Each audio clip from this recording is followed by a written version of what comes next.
sejam mais uma vez bem-vindos aqui ao Adagio in Libri. Eu sou a Not do Ursula Card, comigo tenho, como sempre, a minha partner in crime, Kátia Marques, ou Shadow Frozen, que também é assim conhecida no Instagram.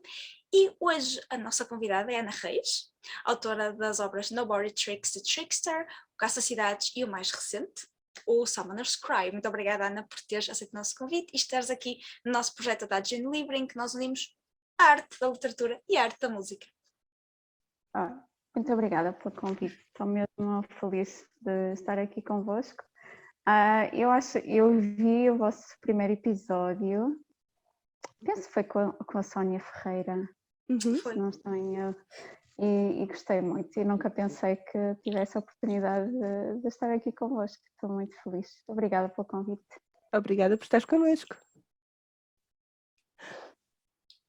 Então, eu se calhar vou começar a fazer as perguntinhas, né, que o nosso público está mortinho para saber coisas sobre ti e as tuas obras.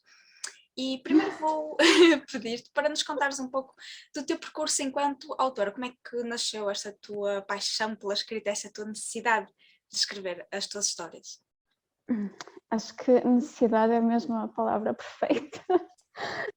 Eu não consigo, eu estive a pensar, eu não consigo pensar um momento em que eu tenha decidido, ok, quero ser escritora, acho que não, eu não tive um momento assim.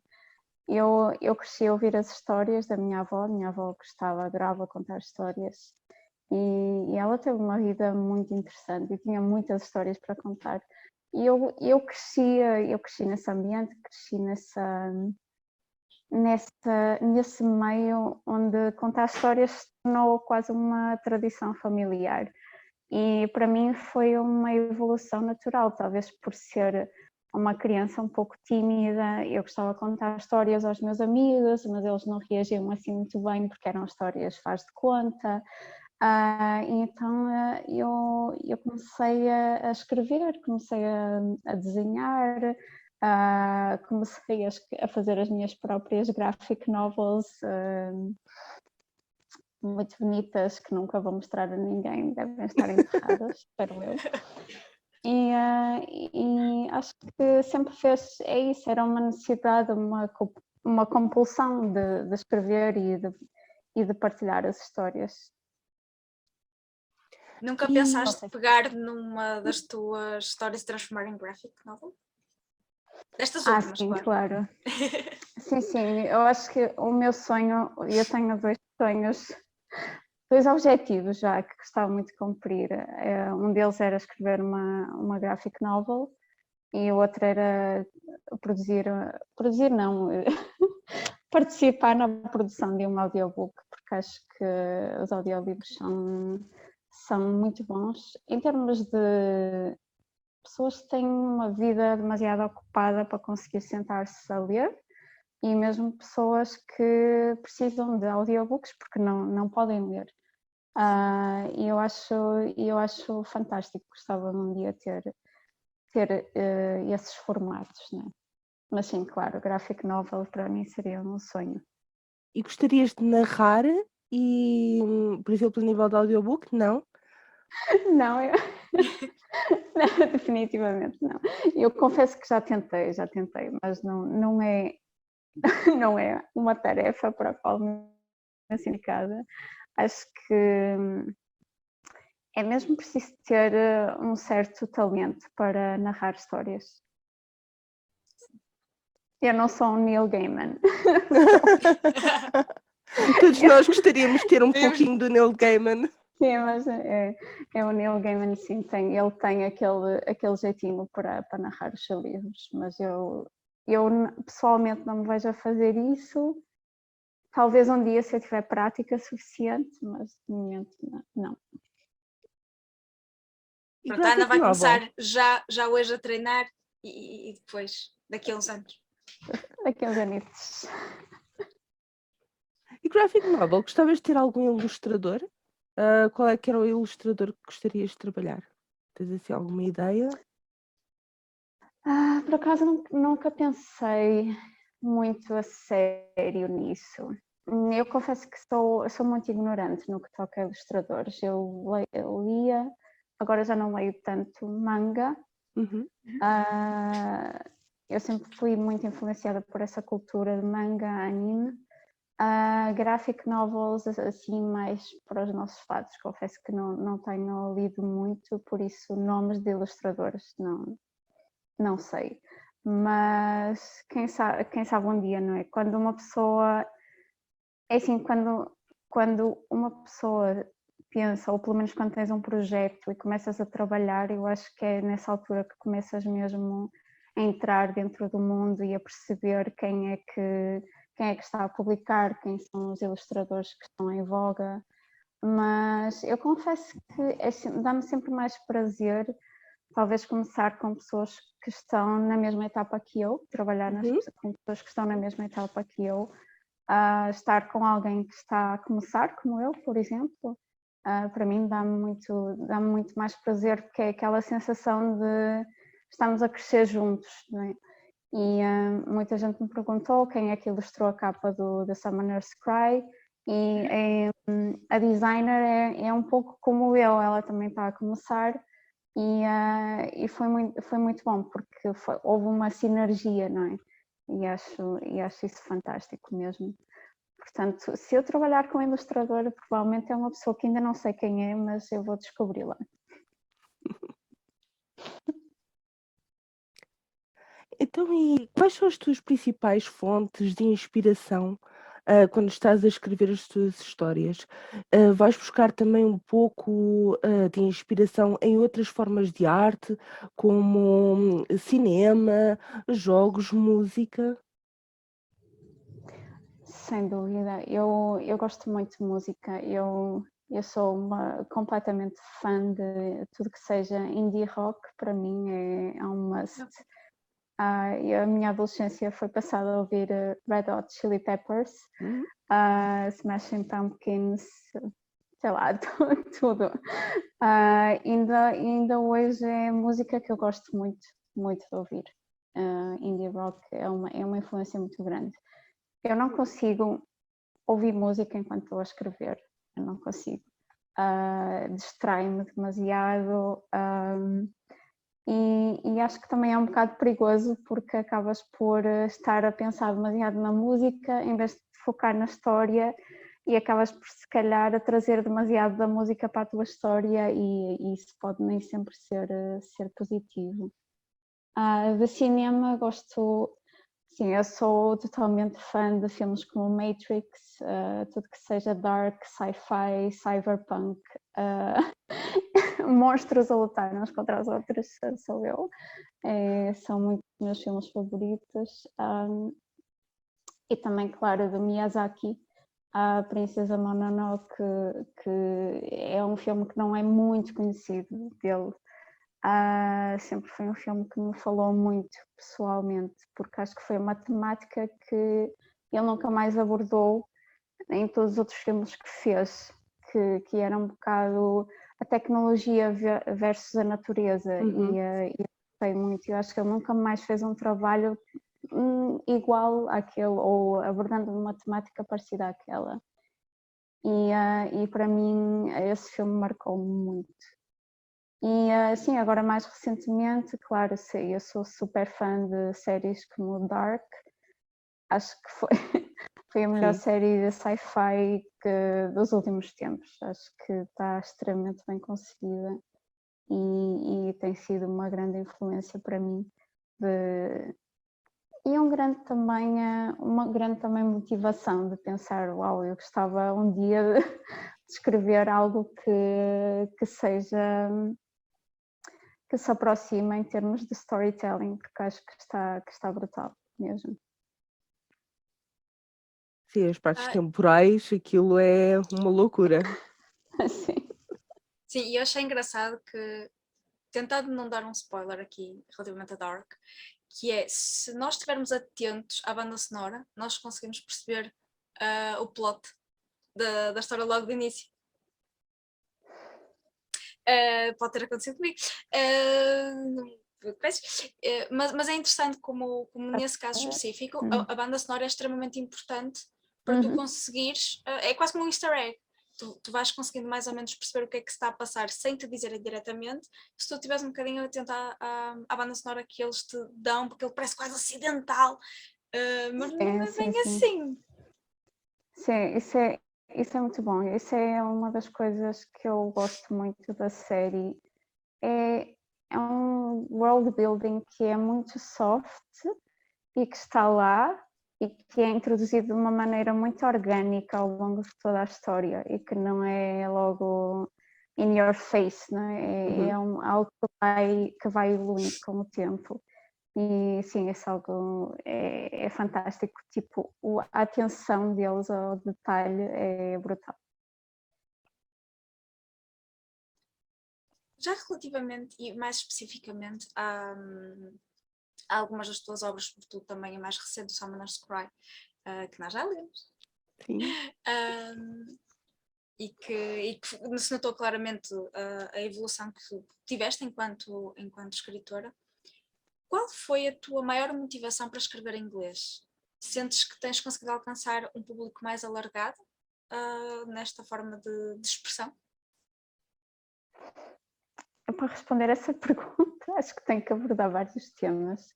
Assim, o meu trabalho de momento é em comunicação e marketing, e eu trabalho maioritariamente em inglês. E antes disso eu fiz investigação durante 8 anos, e que também o meu idioma maioritário de trabalho também era o inglês. Então, na verdade, a minha comunicação com outros, né, porque também na ciência temos que escrever para comunicar com outras pessoas, acabou sempre por ser o inglês, apesar de ser um inglês muito técnico. Não nada a ver com o inglês que se usa em trabalhos de ficção, não é? Mas acho que o bichinho vem um bocado daí e vem também um bocadinho de uma certa teimosia pessoal de querer atirar-me ao mundo inglês da escrita, porque eu nunca tive muita sorte quando submetia contos meus em português a concursos. E então senti um bocadinho que, ok, se calhar isto não é para mim em Portugal, se calhar há poucas pessoas que vão entender a minha escrita, se calhar vou atirar-me a um charco maior para ver se consigo chegar a outras pessoas, porque acho que no fundo quem escreve histórias quer que as histórias cheguem a pessoas e quer que as pessoas as entendam. E há autores que estão destinados a ser mainstream, há autores que conseguem comunicar de uma forma que é captada, que é interessante, que em inglês, pronto, agora em português não me lembro da palavra, mas histórias que toquem outras pessoas e quando estás a escrever num género que é considerado nicho, que é considerado pequeno, às vezes é muito difícil encontrar a tua audiência, é difícil. Então o inglês veio um bocado por aí. O facto de será que estou a chegar a mais pessoas ou não? Eu acho que neste momento é muito cedo para dizer, porque o livro saiu há poucas semanas e acho que é muito prematuro estar a julgar com os resultados que tive agora nestas últimas semanas.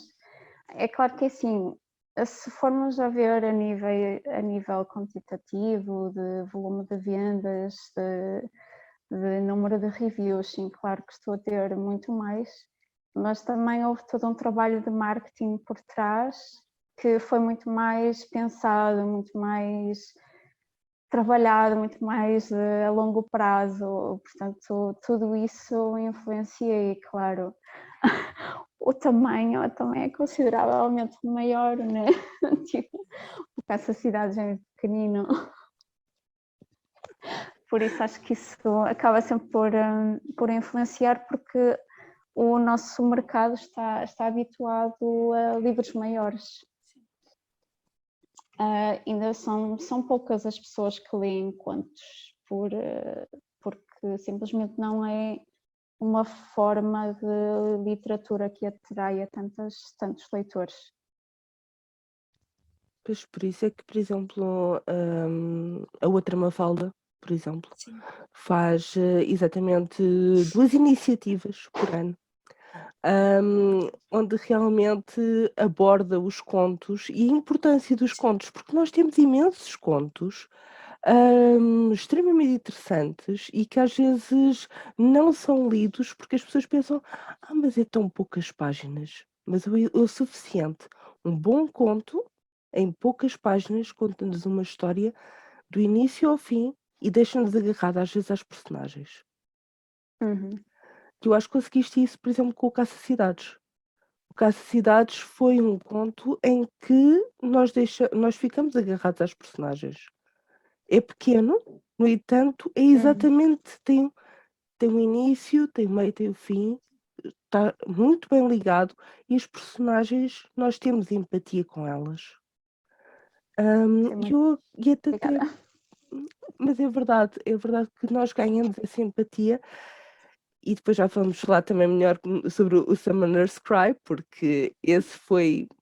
Eu fiquei muito contente mesmo com o facto de ver novamente este mundo e estas personagens. Oh, Hum, eu gostava de saber se, eu sei que ainda é cedo, mas se tens notado diferenças na recepção, por parte de leitores que às vezes até tenham lido ambos. isso é uma pergunta. Eu confesso que eu estou a tentar não pensar muito nisso, Ok. porque acho que acaba por ser um bocado. Porque assim, sim, mais atenção positiva e negativa. O que acaba por ser interessante e até bom, porque acho que quando uma obra não tem críticas, é porque algo não funcionou. Acho que não podemos gostar todos do mesmo. Uhum. E eu estou nessa fase do meu percurso, eu estou nessa fase de aceitar que venha o pacote completo. E nesse aspecto, eu diria que é interessante que houve pessoas que gostaram muito mais do Caça-Cidades e há pessoas que gostaram mais do The Summoner's Cry. Eu não vejo lógica, eu não vejo lógica, porque lá está, é o gosto de cada um, e eu sei que nenhuma das obras é perfeita. São histórias. Eu fiz o melhor que sabia na altura e estou muito orgulhosa dos resultados.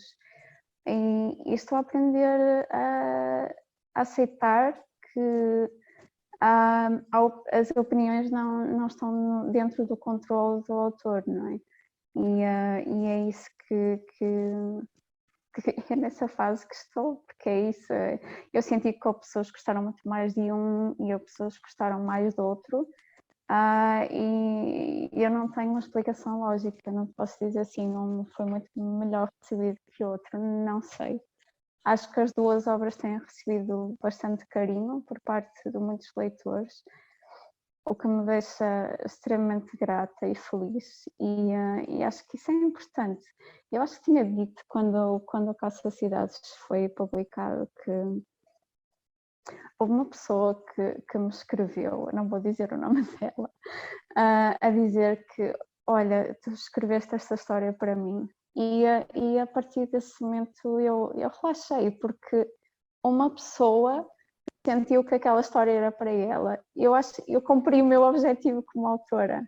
E isso também me aconteceu com o The Summoner's Cry. E acho que o meu objetivo é sempre esse. Ok, uma pessoa sentiu-se mais rica depois de ter lido esta história. Acho que objetivo cumprido. E não vale a pena pensar mais ou tentar esmiuçar a coisa. Eu fiquei muito contente porque no Nobody Tricks the Trickster eu já tinha gostado desse conto, mas eu precisava de mais. Eu senti que era preciso mais. Eu quero mais, por favor. Eu lembro-me acho que te mandei mensagem a dizer, vai haver mais. Eu preciso de mais. E depois, quando chegou o Summoner's Cry, eu não sabia de nada. Eu não tinha ido ver nada. E quando eu começo a ler, uau, Ui. espera. Mas isto é do Nobody Trickster. Fiquei E tu muito pensaste assim, contente. o meu desejo realizou-se. Ana. E posso dizer uma coisa. Eu terminei o Summoner's Cry e pensei, quero mais. Exato! Não, eu cheguei, A pessoa a pedinchar, gostaste? não, eu cheguei ao fim e pensei, não! Eu fui logo falar com a That's Between Pages, o que é que foi isto? E ela assim, calma! Porque eu fiquei tipo, não vou contar, né? Mas Exato. houve ali uma coisa, uma situação que ocorreu que eu fiquei, não, calma, não, espera, eu li bem, não, isto eu tenho que ter mais, eu tenho que saber o que é que. Ela enganou-me, ela disse que isto ia ser um standalone, ela enganou-me. Enganei toda a gente. Acho que Enganei. principalmente enganei-me a mim própria. E eu acho que fui a única pessoa que disse, eu acho que a história tem o tamanho certo para aquilo que quis contar agora. Mas Sim. é porque ganhei mais. Sim.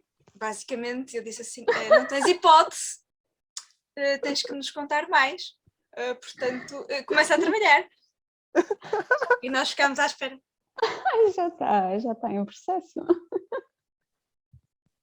Ah, maravilha! Coagimos a Ana. Ai,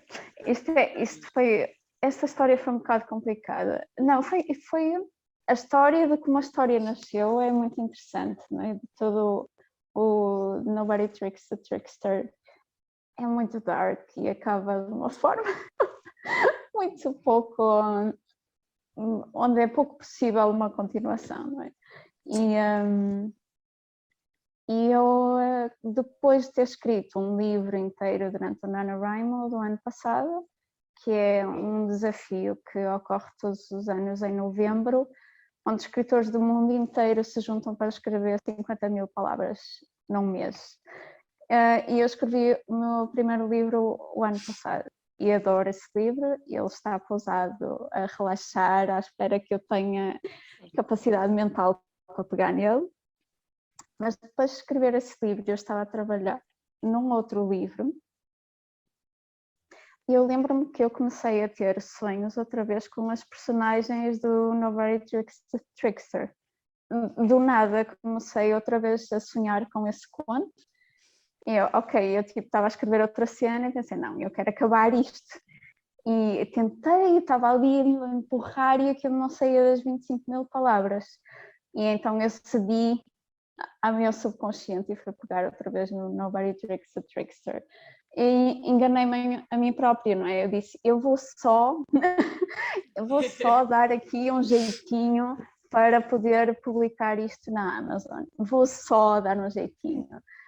O jeitinho transformou-se numa reescrita total da história. E aqui estamos, e é isto. E agora sim, porque eu pus um prazo a mim mesma, porque eu disse, eu quero acabar de rever esta história para voltar a outro livro que estava a escrever. E então acabei por dar um prazo muito... ou seja, muito perto, né? Não me dei muito tempo, porque eu disse, eu não quero perder muito tempo com isto, eu quero acabar. Só que a história foi crescendo e foi crescendo e foi crescendo e continua a crescer. E tem sido engraçado, porque eu já planeei mais 2 livros neste universo. E gostava muito de poder acabar o primeiro rascunho do próximo livro ainda este ano. Por isso, vamos ver. Já está a fazer figas também. Sim. As expressões de acender velinhas. E relativamente ao Caça-Cidades, nós estivemos aqui a falar bastante de Summoner's Cry e a revisitar um bocadinho o Nobody Tricks the Trickster. Relativamente à recepção em específico do Caça-Cidades, e também por ser um livro escrito em português, portanto é direcionado efetivamente para o público português. Como é que foi mais ou menos essa recepção? Tudo o que é relacionado com caça-cidades para mim foi uma surpresa muito boa, porque eu não estava à espera, eu não tinha expectativa nenhuma, eu lancei-me só porque uma amiga me disse: Ana, não podes deixar esta história na gaveta, tens que partilhá-la com o mundo. E eu, ok, ok, uma pessoa acha isto, ok, vou-me atirar. Acho que foi das histórias mais íntimas e pessoais que eu algum dia escrevi e publiquei. E talvez por isso eu não estava à espera que as pessoas sentissem ou se ligassem com as personagens, porque aquilo foi uma mistura das minhas saudades do Porto e da vida académica, com a mistura com a pandemia, a misturar com o sentimento que todos os imigrantes têm quando regressam ao país, e sentimos que já não somos a mesma pessoa que deixamos aquele país. E acho que tentei pôr isso tudo naquelas páginas. E honestamente eu ainda hoje me surpreendo quando alguém publica uma review ou volta a falar no Caça-Cidades, fico tipo, a sério? A sério, muito bom. Então, para mim tem sido toda uma experiência. Fiquei muito feliz que uma história que é tão intimista, tão pequena, tão minha, tenha chegado tão longe. Não sei se faz sentido. Sim.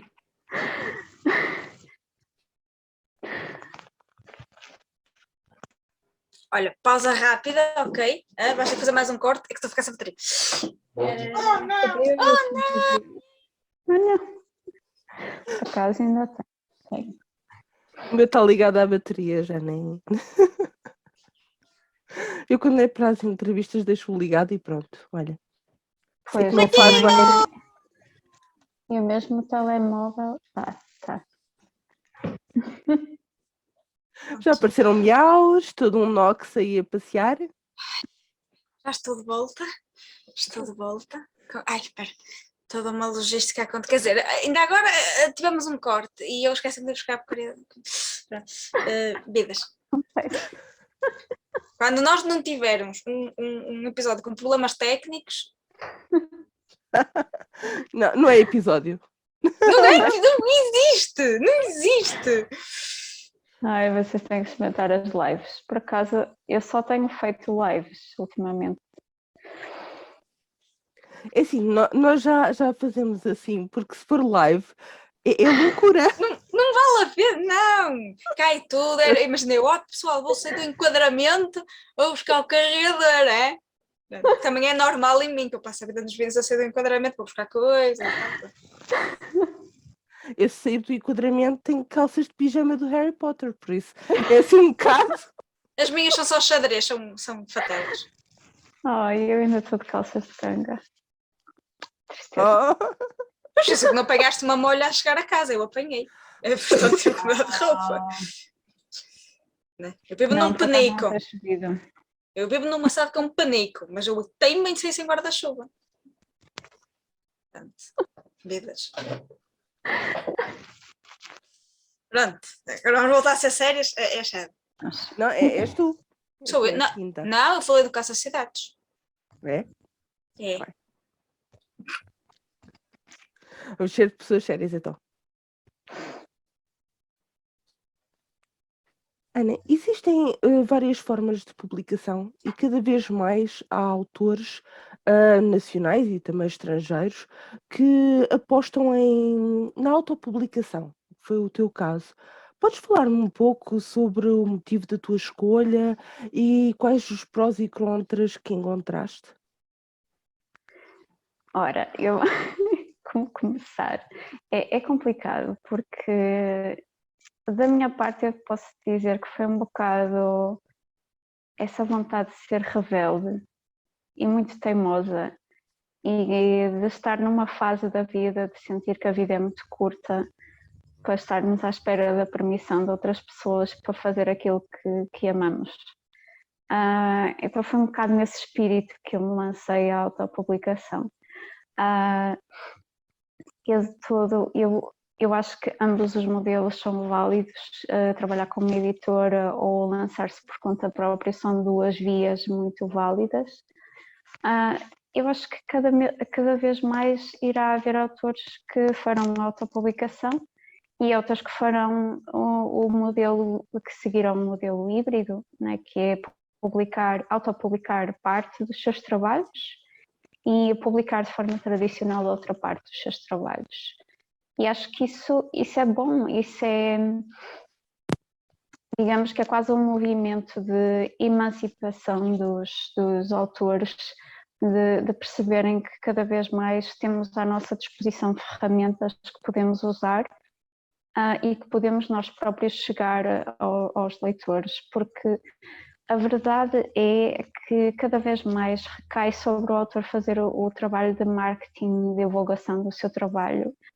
Não importa se publicas com uma grande editora ou se estás a lançar-te por conta própria, cada vez mais é da responsabilidade do autor estar presente nas redes sociais, criar conteúdo, interagir. Isso já é esperado de qualquer das formas. Portanto, muita gente diz que tem medo de lançar-se à autopublicação por causa de exigir muito esforço a nível de marketing, mas a verdade é que uma das vantagens da autopublicação é tu teres o controlo de quando é que pões o teu livro em promoção, em que lojas é que vais vender o teu livro, tudo isso é a decisão que está nas tuas mãos. Inclusive, quem será a pessoa que vai fazer a capa do teu livro, que eu acho que é muito importante. A capa vende, a capa é o que atrai as pessoas a uma história. E por vezes eu tenho visto autores que ficam muito pouco satisfeitos com a capa que as editoras escolhem para os livros deles.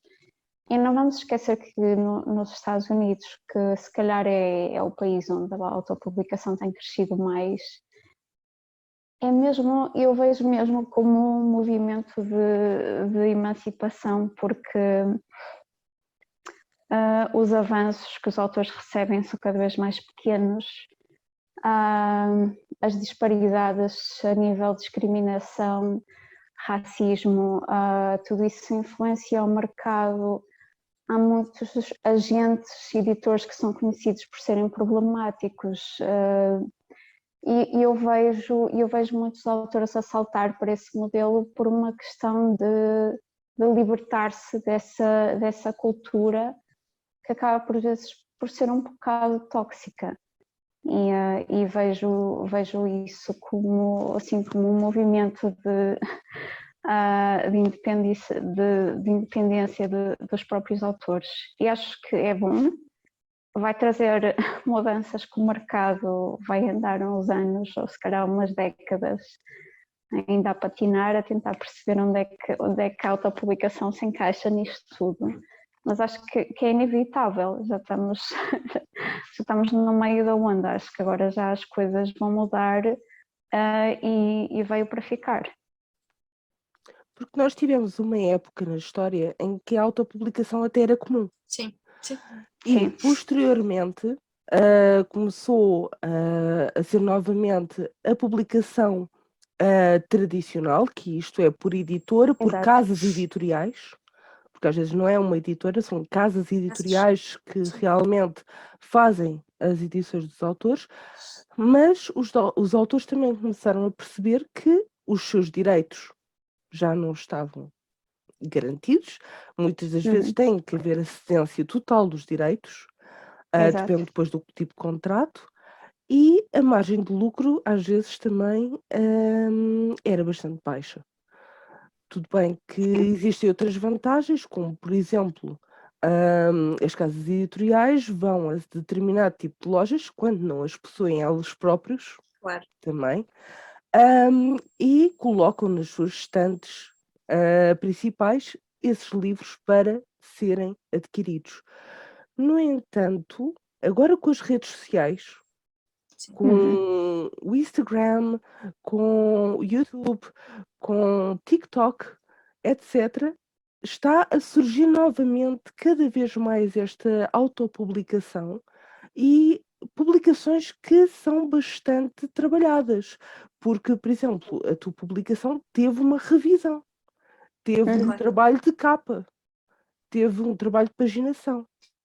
Podes-nos falar também um pouco também desse trabalho todo que tu tiveste, porque a verdade é que tu tiveste esse trabalho todo por ti Sim. própria, deste de ti, ainda mais do que só. A história já é muito, já é dar de ti, mas tu ainda tiveste que ir à parte técnica toda. Podes-nos falar um pouquinho sobre isso? É assim, eu sou muito nerd nesse aspecto porque eu adoro todos esses detalhes, então a control freak em mim Agora? adora isto. É muito cansativo porque tens que fazer tudo, no sentido de que mesmo que não sejas tu a fazer o trabalho, tens que ter um critério para poder julgar o trabalho, se foi bem feito ou se foi mal feito.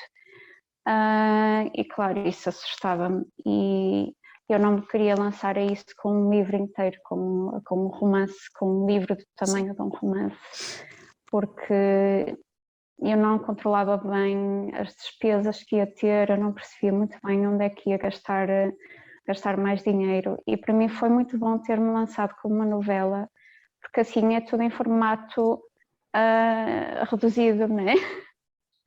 Embora assim eu posso dizer que sim, eu fiz um budget, fiz um orçamento e ultrapassei-o completamente. Aquilo saiu completamente de. Ou seja, eu tinha um plano direitinho e depois aquilo saiu-me completamente das mãos. Mas foi bom ter feito esse plano e assim foi bom perceber onde é que as despesas nos saem das mãos. Foi muito interessante, eu gostei muito, imenso de trabalhar com a designer que fez a capa. Eu própria fiz a paginação, embora ela tenha feito os capítulos, as Sim, sim, ilustrações sim. para cada capítulo, foi ela que fez, que eu achei fantástico, achei brutal. Eu gosto muito, muito, muito, exato. A E a partir paginação diz isso. Eu penso que a partir do momento em que tu tens esse poder, que se calhar em termos de retorno não é imediato e às vezes até podem necessariamente acontecer, eu acho que é mesmo muito tentador e já vários dos nossos convidados falaram sobre essa questão, vários já fizeram autopublicação ou print on demand, que é muito sedutor tu teres tudo nas tuas mãos, tu podes colocar exatamente como tu idealizaste, exatamente como tu pensaste, e a partir do momento que tu já tens que estar presente, já tens que estar ativo, já tens que estar nas redes sociais, ser ativa a falar com os leitores, estar atento àquilo que os outros estão a produzir para ti, e no caso da editora, tu tens que estar atenta e não poderes dizer o que queres ou deixaste de querer porque assinaste o contrato e se calhar nem percebeste efetivamente o alcance porque estavas tão entusiasmada que Yeah. às vezes algumas coisas, nós não temos noção do alcance efetivo de algumas coisas, acaba por ser, lá está, bastante sedutor e é teu, saiu efetivamente de ti, foi aquilo que tu idealizaste, foi aquilo que tu conseguiste. Já não estamos no tempo das vanities, ou não tanto, no tempo das vanities em que qualquer um tinha um sonho e esse sonho era-lhe vendido como uma coisa. Num pacote. Exato, num pacote sem darem nada em troca. Eu acho que, e tu poderás dizer melhor enquanto autora e teres utilizado este modelo, já não passa pela vanity que se faz passar por uma editora tradicional e que não é mais que uma gráfica. As pessoas os autores estão a perceber que este mercado existe e pode ser se calhar mudado aos poucos com o seu trabalho, com a sua resiliência e com dizer eu trabalhei e eu efetivamente subcontratei algumas coisas, isto saiu de mim, mas eu consigo, ainda que com a ajuda de profissionais, fazer uma coisa sozinha. E isto também vai mudar, talvez se calhar um bocadinho o mercado, a forma como chegar ao público, a forma como chegar a determinados nichos que as editoras e as grandes casas editoriais, por tradição, não não chegam onde não querem chegar. Eu acho que isto é mais uma prova dessa mudança. Sim, eu tocaste num ponto muito importante, que é mesmo não chegam ou não querem chegar. Acho que, acima de tudo, as casas editoriais, quando publicas com uma casa editorial, tu vais ter acesso à equipa de editores que vai trabalhar contigo no teu manuscrito, vai sugerir mudanças que por vezes são motivadas por interesses económicos e não precisamente de contar uma boa história, mas sim porque adaptar a história aos gostos mainstream do mercado e também encaixar a tua história nos canais de marketing que eles já têm. Porque fazer marketing de livros não é fácil, é muito difícil vender as histórias. Às vezes o que vende é o nome do autor porque é conhecido, ou o que vende é o género porque é um género que, sei lá, acho que agora nos próximos tempos vamos ter livros que vão ser muito inspirados em séries tipo Squid Game, porque já vimos que este género de Battle Royale se dá muito bem e as pessoas gostam muito bem e vai-se querer publicar mais sobre isso. E então os livros às vezes têm que navegar um bocadinho na onda dessas tendências, principalmente os livros que são publicados em editoras tradicionais, porque eles têm que vender muitos livros para conseguir pagar a todas as pessoas envolvidas na equipa, designers, paginadores, ilustradores, editores, revisores, distribuidores, é muita gente que se tem que pagar. E às vezes um livro não consegue, dentro de uma editora, um livro nunca chega a ganhar aquilo que se investiu nele. E normalmente são aqueles livros que são os best-sellers, que acabam por colmatar todas as despesas dos livros que não recuperaram o que foi investido neles. E acho que às vezes é isto que... E o mesmo princípio vai aplicar-se a um autor autopublicado. Às vezes não é com um livro, ou 2 ou 3 que vais recuperar aquilo que investiste. E se calhar um dia, quando lançares o teu 10º livro, ou até pode ser o teu 3º livro, ou 2º livro, ou pode ser o 20º livro, que vai ser o best-seller, que vai valorizar todo o teu catálogo. Portanto, é muito complicado, por vezes, prever que livro é que vai ter sucesso, não é? E é preciso apostar pela diversidade. Eu acho que a diversidade é o que faz o mercado literário sustentável.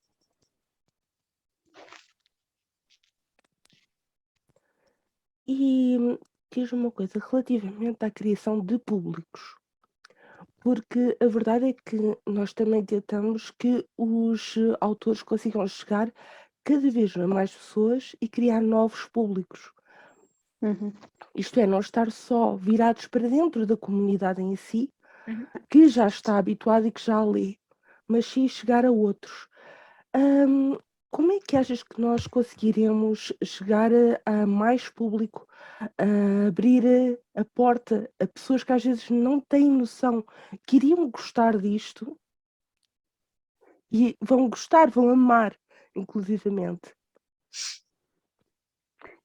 Eu acho que passa acima de tudo de deixarmos de ser tão críticos. Há muita gente que critica, porque os audiobooks não são livros, ou porque os graphic novels não são livros.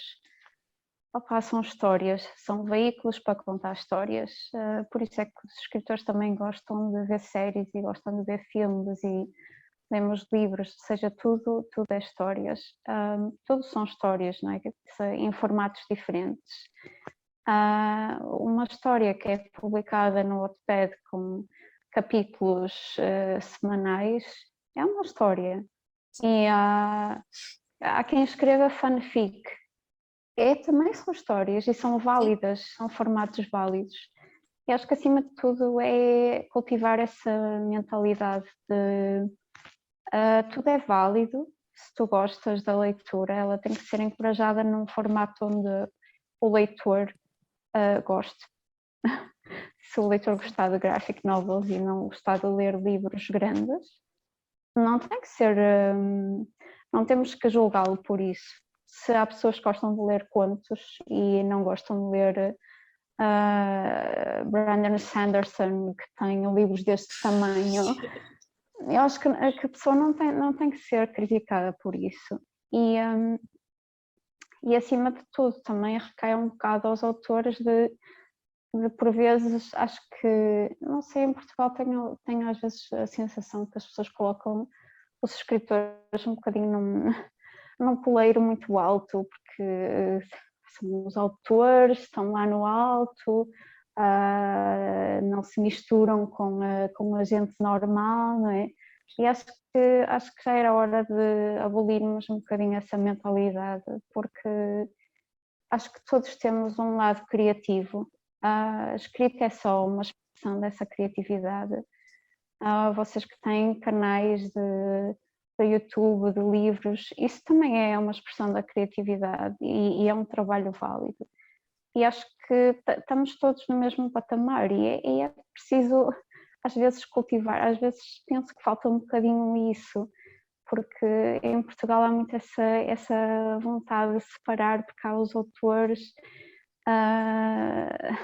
querer separar do resto das pessoas e acho que isso não é bom.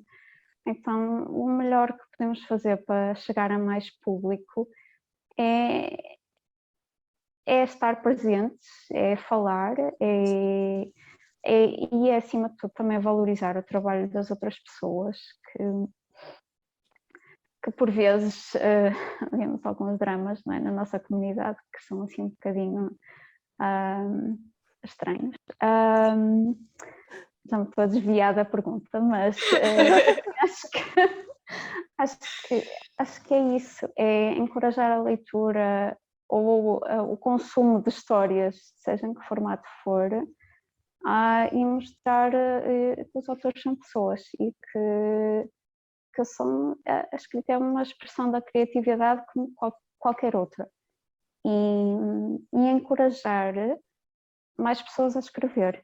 Acho que isso também faz muita falta, porque em Portugal, como há aquele estigma,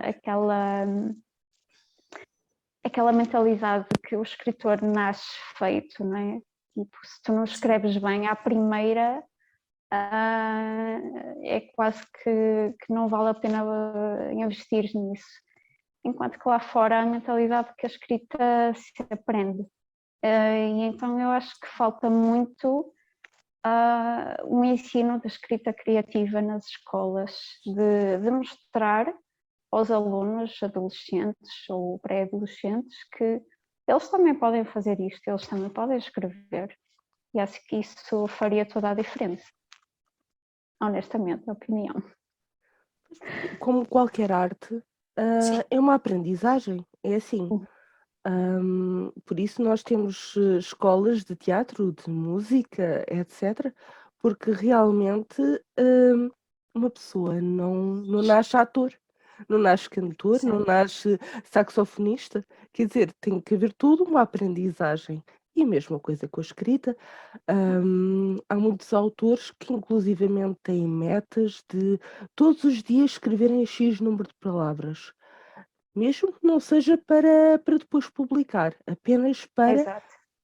todo o trabalho de continuar a escrever e continuar a ganhar mão para a escrita. Sim, sim. Sim, tu Nós, não aprendes, tu não nasces a saber fazer contas, nem nasces a saber tocar um instrumento. Então não deixa de ser uma competência que tu poderás ter em melhor ou pior qualidade, porque nós não somos, nem temos que ser bons a todos, não temos que ser todos escritores, Exato. temos que ser todos bons alunos nesta ou naquela matéria, né? Também estimular essa criatividade, né? que muitas vezes falta, estimular a capacidade crítica, a capacidade criativa, a cultura, muitas vezes o próprio ter uma opinião e saber fundamentá-la, não é? E nós concentramos muito nos resultados na escola e não necessariamente na jornada, porque nós não nascemos Exato, a para saber. chegar lá. Nós nascemos sem saber fazer nada, não é? Quer dizer, tudo isso se trabalha e tudo isso se vai conseguindo com trabalho e com esforço. Não é, não é inato, não é natural ser inato. Não, e se tu vês os alunos que estão a aprender música, os anos que eles passam na conservatória a estudar um instrumento e depois chegam a casa e têm que continuar a praticar. É um bocado surreal achar que o escritor só se vai sentar e a cena vai acontecer, e acho que isso é completamente surreal. E acho que falta um bocado o ensino da escrita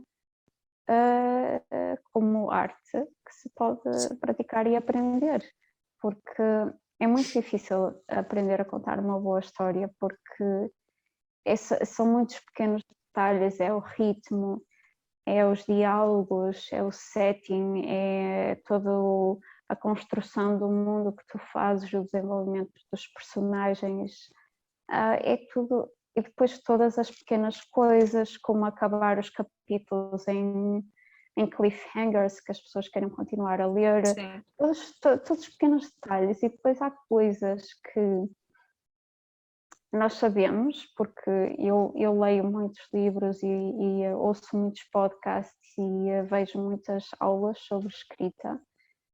E depois há coisas que tu sabes que sim, mas depois tu vais tentar executar e tu ainda não estás num nível de skill que consigas fazer bem, e então só fica estranho. Yeah. É muito engraçado, é todo um processo mesmo. É como treinar um músculo que tu não consegues ver. Mas é algo que acho que, sendo encorajado na população jovem ou mesmo. Eu estive há uns tempos num workshop de escrita criativa em Aveiro. E eu fiquei imenso tempo a falar com uma senhora que de falar porque ela queria escrever uma autobiografia. Ela queria escrever uma autobiografia. E ela tinha muito essa insegurança, porque eu não sei escrever, porque eu não sei o quê, e tipo, mas isto está na mente das pessoas, já vem da infância, de quem escreve são as pessoas que estão lá longe no poeiro, que nasceram deuses e não precisam de trabalhar nada. Eu acho que isso é uma mentalidade que ainda afeta muito. E como não está tanta gente a escrever, ou seja, isto encoraja que só o segmento da população escreva. Se calhar o segmento que é mais privilegiado, se calhar o segmento que tem mais acesso a oportunidades. Então as vozes diversas acabam por achar: eu não sou perfeito, portanto eu não consigo escrever como eles, portanto eu nem vou tentar. E ao fazermos isso também estamos a fazer com que a nossa literatura seja menos diversa. E é por isso que também o nosso público acaba por ser mais pequeno, porque não estamos a servir o público todo.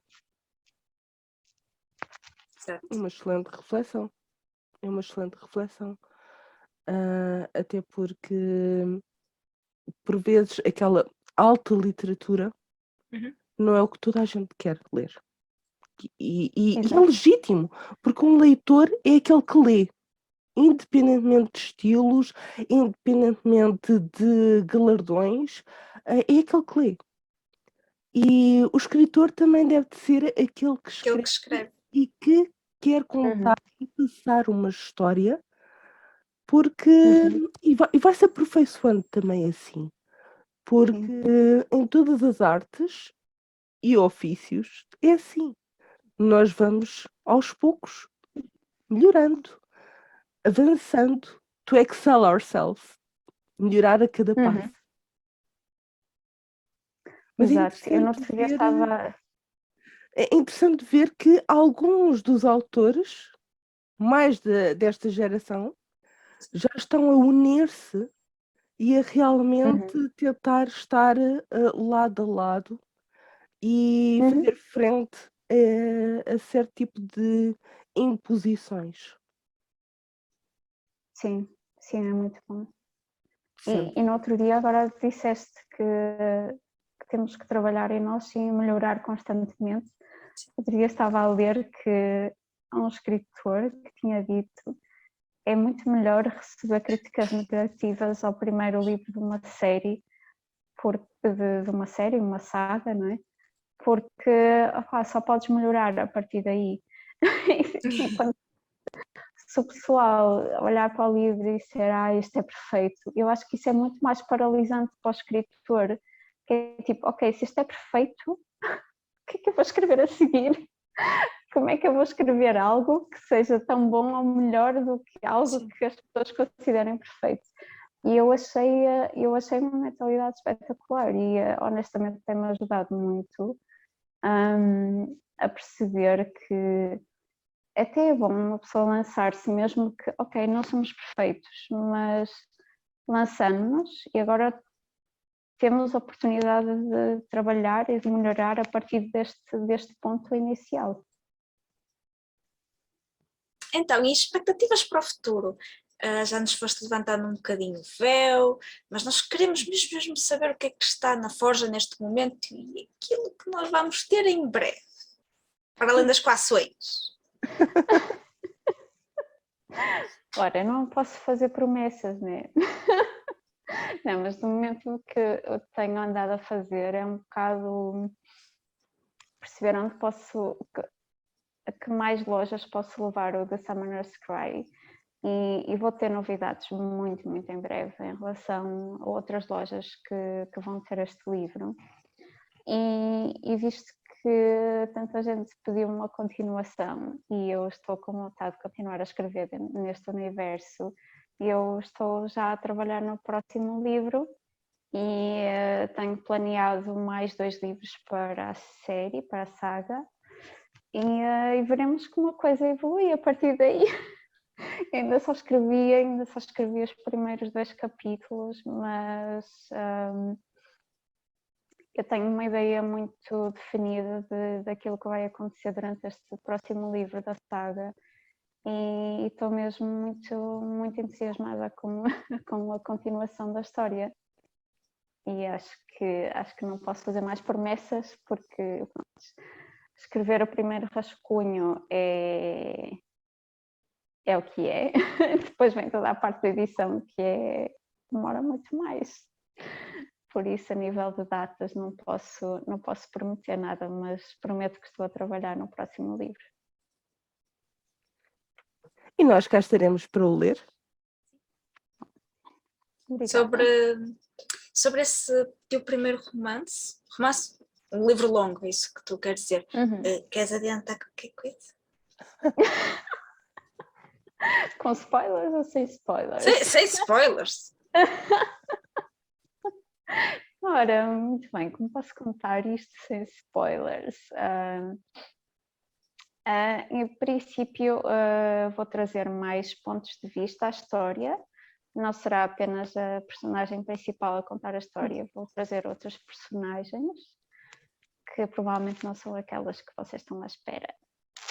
Vamos ver. E conta o que aconteceu depois do livro da Summoner's Cry, ou seja, são os eventos que se vão desencadear depois de tudo, porque vamos dizer que a tagline desse livro é o fim foi apenas o início, porque se alguém foi não derrotado durante décadas, não seria derrotado tão facilmente. E vamos ver alguma coisinha também para trás? Porque eu fiquei muito curiosa com algumas coisas. Sim, eu pensei em escrever uma prequela, a história, mas isso ainda não está definido.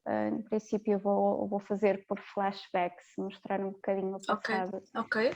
Porque a ideia era que os personagens de facto não eram, eles eram os vilões da história, não é? E é um bocado difícil criar empatia com o vilão. E digamos que agora prefiro mostrar o passado deles ao longo do seu arco, né, da sua narrativa de redenção. Mas vamos ver, se calhar até consigo escrever a história antes de um contozinho isolado, quem sabe? Quem sabe vais nos enganar outra vez. Eu engano-me mais a mim própria, não é? Estou sempre a dizer que a história vai para um lado e depois ela puxa-me para o outro. Que é válido, é perfeitamente válido. Acho que é um bocado. Há escritores que já fazem planos muito definidos, que sentam-se a escrever e conseguem, de facto, levar as coisas direitinhas. Eu não sou muito assim, não. As coisas têm tendência a ganhar vida própria. Perfeito. Tem coisas E nós vamos estar cá naturalmente para ler. Muito entusiasmadas e com vontade de coação, mas ainda assim vamos estar aqui deste lado a esperar os desenvolvimentos desta história, né? Que já podes perceber, tem algum público já sedimentado e fiel. Obrigada. Obrigada a nós por teres aceito o nosso convite. Mais uma vez, obrigada, Ana, por ter estado aqui à conversa connosco e falares da tua experiência enquanto autora e das tuas obras. Obrigada mais uma vez, Cátia, por seres a minha partner in crime. E obrigada a T-Night por estares aqui connosco e por estarmos aqui a falar de literatura e de música. Muito obrigada a todos vocês que estão deste lado e que nos vêm acompanhando ao longo de quase um ano de Adagio in Libri, em que nós unimos, como a minha partner in crime disse, literatura, a música, duas formas de arte que nós adoramos tanto. Mais uma vez, obrigada, Ana, por ter aceito o nosso convite. Obrigada, Nós Ana. vemos-nos numa próxima entrevista. Fiquem desse lado, não se esqueçam de ler boa literatura e de ouvir boa música. Tchau, pessoal! Tchau.